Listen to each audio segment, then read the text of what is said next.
How is it that the federal government loses so many computers? Seriously, in the past few years it's lost enough laptops to start its own one laptop per child program.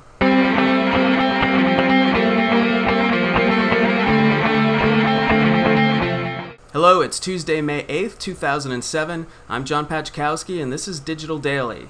Is Homeland Security an oxymoron? I don't know, but I do know that from 2002 to 2005, the FBI lost 160 computers, including 10 that contained classified information. I also know that according to an Inspector General's report, between 3 and 4 FBI laptops are lost or stolen each month.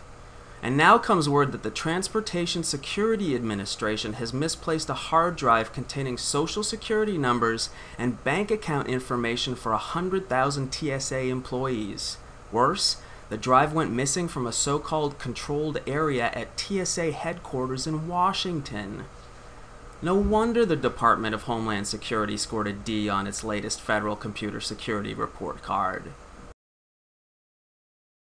Well, Google may not have figured out the best way to cash in on its YouTube purchase, but the entertainment industry obviously has.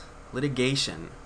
NBC Universal and Viacom have filed a Friends of the Court brief in support of a copyright infringement lawsuit against YouTube, one that could have a big impact on the future of online video. The brief was offered in support of a journalist who sued YouTube when his footage of the 1992 LA riots was posted repeatedly to the site. It asks a judge to deny Google's motion to dismiss the suit.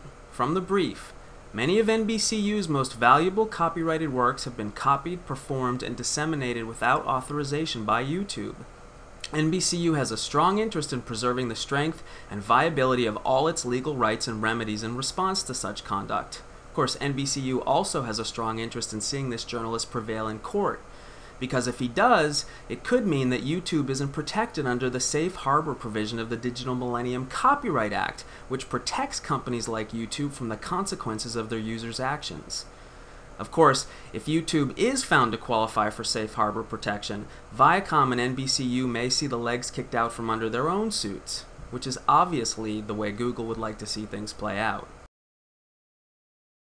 So PhotoBucket's finally found a buyer, MySpace.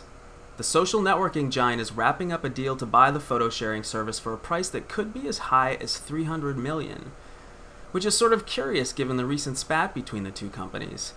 Last month, MySpace accused PhotoBucket of encouraging users to insert ad-supported slideshows in their MySpace profile pages, and it blocked the site's photo slideshows and videos.